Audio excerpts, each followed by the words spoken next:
En esta ocasión vamos a estudiar un tema que es de mucha importancia para cada alma. Hoy por hoy muchas vidas se están perdiendo, muchas almas se están yendo al mismo infierno por desconocer la profundidad de algunas cosas que se han acostumbrado las culturas a manejarlas como algo normal. Y hoy en el nombre poderoso del Señor Jesús vamos a estudiar el tema la fornicación. Y vamos a leer en el libro de 1 de Corintios capítulo 6, verso 15 en adelante. Y la Escritura dice: ¿no sabéis que vuestros cuerpos son miembros de Cristo? ¿Quitaré pues los miembros de Cristo y los haré miembros de una ramera? De ningún modo. Verso 16. ¿O no sabéis que el que se une con una ramera es un cuerpo con ella? Porque dice, los dos serán una sola carne. Verso 17. Pero el que se une al Señor, un espíritu es con el Señor. Verso 18. Huid de la fornicación. Cualquier otro pecado que el hombre cometa está fuera del cuerpo, mas el que fornica contra su propio cuerpo peca. ¿O ignoráis que vuestro cuerpo es templo del Espíritu Santo, el cual está en vosotros, el cual tenéis de Dios, y que no sois vuestros? Porque habéis sido comprados por precio. Glorificad pues a Dios en vuestro cuerpo y en vuestro espíritu, los cuales son de Dios. Este pasaje contiene fuertes razones por las que el cristiano debe de huir de la fornicación. Pero la que más me impacta es precisamente que nosotros los cristianos somos templo del Espíritu Santo. Esto nos enseña que la fornicación puede llegar a convertirse en una terrible falta de respeto a la presencia de Dios. Y aún la Biblia declara en Hebreos capítulo 10, verso 29, ¿cuánto mayor castigo pensáis que merecerá el que pisoteare al Hijo de Dios y tuviere por inmunda la sangre del pacto en la cual fue santificado, o hiciere afrenta al Espíritu de gracia? Tremendo esto, porque habla de pecados en contra de la sangre de Cristo y una afrenta u ofensa en contra del Espíritu Santo.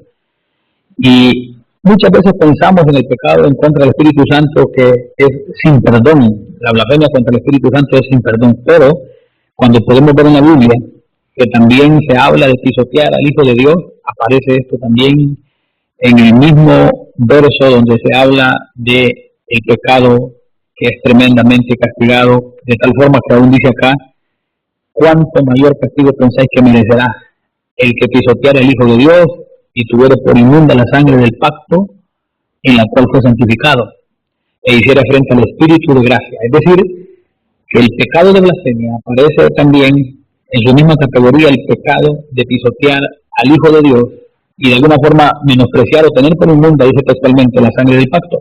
Esto nos habla que la gente que piensa pecar y luego ir a purificarse en Jesucristo, pero lo hace ya deliberadamente, pensando que va a ir a disfrutar del pecado, se va a embarrar en el lodo cenagoso del pecado y luego va a llegar a Cristo a purificarse en su sangre. Esto es pisotear al Hijo de Dios. Esto es llegar a tener la sangre de Cristo en baja estima, y esto es también un pecado tremendo que está en la categoría de afrenta al Espíritu de gracia. Y el castigo es tremendamente grande, porque incluso sabemos que el pecado en contra del Espíritu Santo, la blasfemia contra el Espíritu Santo, no tiene perdón, ni en este siglo ni en el venidero. Entonces es peligroso jugar con la redención, es peligroso jugar con la sangre de Cristo, es peligroso jugar con el pecado pensando que Dios después va a limpiar.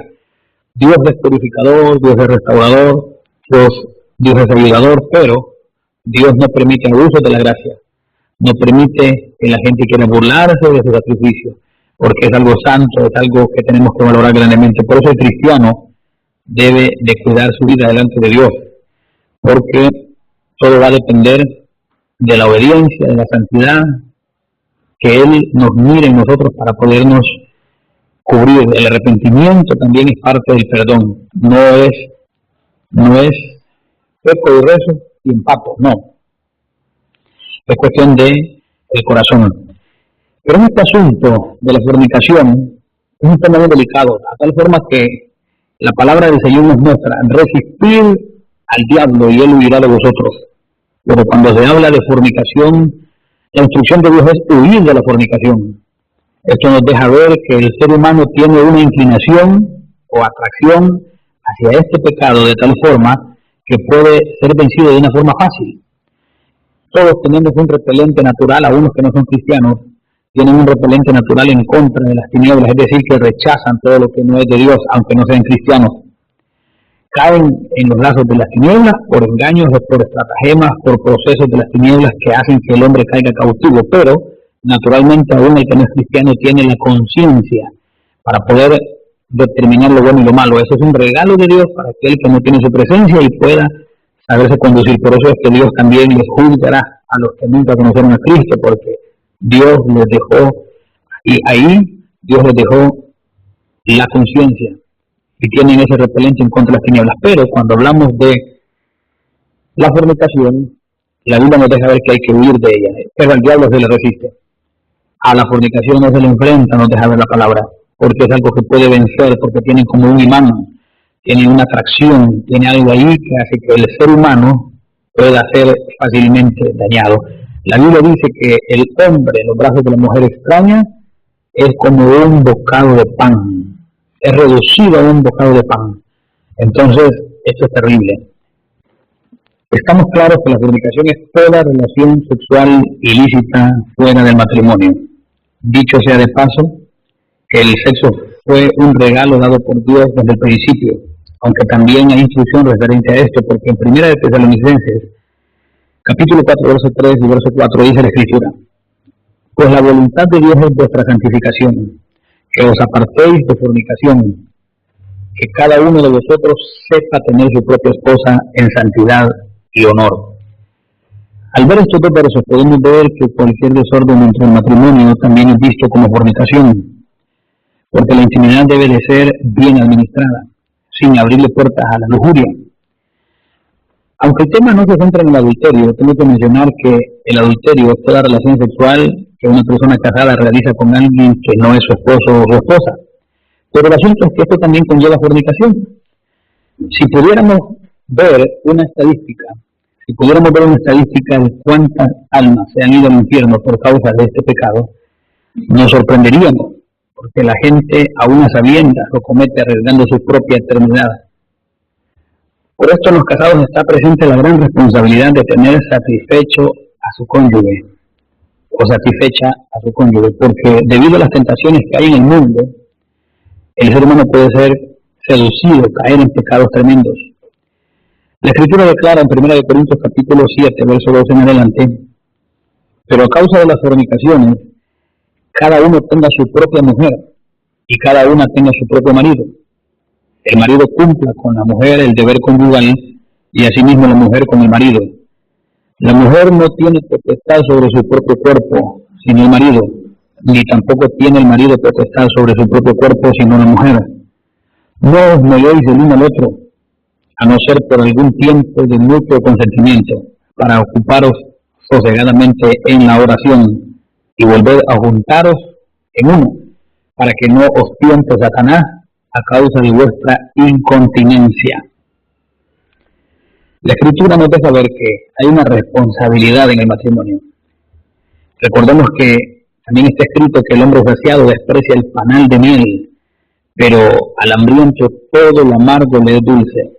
Esto significa que un hombre que esté atendido plenamente en su hogar no va a tener que buscar afuera nada, al menos que éste haya dejado que el enemigo le genere una trampa a su alma, le genere un ataque tremendo y que haya abierto una puerta. Pero el hogar, el matrimonio que está conforme al plan de Dios, que está siguiendo las instrucciones bíblicas, estará blindado en contra del adulterio, en contra de la fornicación. Hay un gran ataque contra las almas por medio de la fornicación, de tal forma que las tinieblas han sobredimensionado el acto sexual para hacerle parecer mucho más placentero de lo que en realidad es, para volver este pecado aún más codiciable y hacer resbalar a muchas más almas. Es un ataque tremendo. El enemigo ha influenciado tanto las culturas que ha logrado hacer creer que estilos de vestimentas sensuales y sobreajustadas son cosa normal. Pero es un daño a las sociedades que en gran medida Es introducido por medio de las telenovelas, películas de Hollywood y aún los mismos artistas. Dios nunca ha querido evitar el placer sexual. Al contrario, Él fue quien lo diseñó, pero estableció parámetros de orden. Desde una perspectiva bíblica, la fornicación es un desorden del alma, pero lo más tremendo es que ningún pecado es gratis, ningún pecado es gratuito. El alma que pecare esa morirá, dice la Escritura. Es mejor la relación sexual dentro de los parámetros de Dios. Aún esta se disfruta más porque en el orden de Dios no hay temor de condenación, no hay miedo de consecuencias como embarazos no deseados, y que hasta evidencian el pecado que se ha practicado en lo oculto. Pero la fornicación es un contaminante tan fuerte que un alma puede estar ante las puertas de la salvación, pero por el deseo de seguir pecando lo rechaza de forma cínica. Viendo en el libro de Oseas, en el capítulo 4, en el verso 11, la Escritura dice: fornicación, vino y mosto quitan el juicio. En la versión Palabra de Dios para Todos dice: la prostitución, el vino y las bebidas fuertes quitan el buen juicio. La Biblia latinoamericana lo declara de esta forma: prostitución, vino y aguardiente se han hecho dueños de su mente. Esta última versión me llamó la atención porque habla de cómo hay un daño hacia la mente. Y esto me recuerda el lamentable testimonio de un profesor que allá en Guatemala salió a departir con sus estudiantes y entraron a un antro donde el profesor tuvo relaciones sexuales con una prostituta. Y derivado de eso comenzó a hablar solo. Su mente fue dañada. Recordemos que hay demonios que acechan el alma. Las tinieblas buscan devorar a quien les da un espacio. Esto es peligrosísimo. La fornicación le abre puertas a las tinieblas, y debe quedar claro que hay personas que están atestadas de inmundicias, a tal grado que si alguien sostiene una tan sola relación sexual, puede haber tanta invasión de las tinieblas que pueden llegar a desviar la identidad misma de la persona. Esto significa que un hombre puede resultar con deseos homosexuales y una mujer con deseos lésbicos, derivado del pecado de fornicación. El VIH-Sida tiene una raíz en la promiscuidad, y lo tremendo de esa enfermedad es que las defensas naturales dejan de funcionar. El sistema natural que combate las enfermedades deja de funcionar. Esto me debe saber que es un juicio de Dios en contra de quienes practican pecados sexuales, a tal grado que habiendo perdido la defensa espiritual, también pierden la defensa natural. Son daños terribles en el alma y en el cuerpo. La fornicación está entre las acciones que provocan la ira de Dios. Y esta es la parte central, porque el pecado tiene consecuencias devastadoras, pero la mayor consecuencia es provocar la ira de Dios. Porque si el diablo levanta su mano contra un alma, Dios puede meterse en medio, defender, cubrir y librar. Pero si Dios levanta su mano, ¿quién librará el alma? Nadie podrá librarle. Si Dios con nosotros, ¿quién contra nosotros? Pero ahora, si Dios está contra nosotros, ¿quién nos librará? En Colosenses capítulo 3, verso 5, en adelante dice la Escritura: haced morir pues lo terrenal en vosotros, fornicación, impureza, pasiones desordenadas, malos deseos y avaricia, que es idolatría, cosas por las cuales la ira de Dios viene sobre los hijos de desobediencia, en las cuales vosotros también anduvisteis en otro tiempo cuando vivíais en ellas. Colosenses del capítulo 3, Colosenses capítulo 3 del verso 5 al 7. Mi impresión es que en ese pasaje hay una lista de varias cosas. Menciona una lista de pecados que provocan la ira de Dios. Pero en la lista aparece primeramente la fornicación, luego la impureza, luego las pasiones desordenadas, malos deseos y avaricia, que es idolatría. En primer lugar aparece la fornicación. O sea que es una práctica que puede provocar la ira de Dios contra una vida, aún contra una familia. Es una cosa tremenda. Lo tremendo es que también padres de familia muchas veces toleran que sus hijos en casa familiar introduzcan personas para cometer actos de lujuria a sabiendas de sus padres, cosa que provoca la ira de Dios. En 1 de Pedro capítulo 2 verso 11 dice la Escritura: amados, yo os ruego como extranjeros y peregrinos que os abstengáis de los deseos carnales que batallan contra el alma. Hay que prestarle mucha atención porque Esto es un llamado de atención fuerte, ya que si hay algo que batalla contra el alma, debe de ser algo repugnante para nosotros, ya que es un enemigo, es algo que atenta en contra de la vida eterna. Quien oyendo esto no siente repugnancia en contra del pecado, significa entonces que su corazón se ha endurecido, sus sentidos espirituales están cautivos por las tinieblas. Ahora, dos preguntas. ¿Cómo hacer morir las obras de la carne? La respuesta a esto es que la oración es un fuerte golpe contra las obras de la carne. La oración es un fuerte golpe en contra de la fornicación, porque aún Jesús dijo, orad para que no caigáis en tentación. La Biblia dice que oremos sin cesar.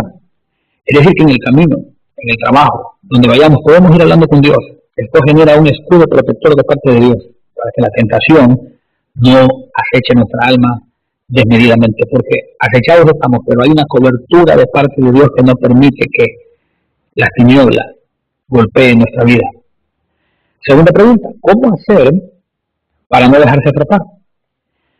Esta respuesta puede ser dividida en dos partes, una para el casado y otra para el soltero. El casado, por ejemplo, el casado debe de valorar lo que tiene en su casa.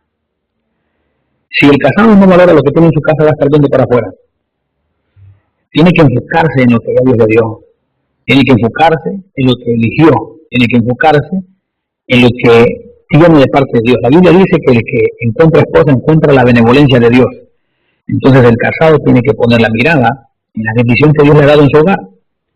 Ahora el soltero debe de entender que llegará el tiempo de disfrutar su matrimonio y que Dios tiene la persona idónea no solo para satisfacer el cuerpo, sino también para que juntos edifiquen la empresa llamada familia. A los jóvenes, Dios también les dice en su palabra en Cantares capítulo 2, verso 7. Yo os conjuro, oh doncellas de Jerusalén, por los corzos y por las siervas del campo, que no despertéis ni hagáis velar el amor hasta que quiera. Esto nos habla que hay un tiempo. Las doncellas son las jóvenes y Dios les hace ver que no hagan velar y que no despierten el amor hasta que Él quiera, es decir, que hay un tiempo establecido. No hay que despertar el amor antes de tiempo, porque esto va a generar problemas, va a generar una serie de conflictos que finalmente van a dar factura tremenda en la vida. En Eclesiastés capítulo 3, verso 1, concluyendo el tema con lo que dice aquí en este pasaje, se declara, todo tiene su tiempo y todo lo que se quiere debajo del cielo tiene su hora. Todo tiene su tiempo y todo lo que se quiere debajo del cielo tiene su hora. Eso nos deja ver que Dios tiene todo planificado, pero si se hacen cosas desordenadamente, entonces se abren puertas a las tinieblas. Hay consecuencias de pecado. Pero lo más tremendo de esto es que se provoca la ira de Dios con los pecados sexuales.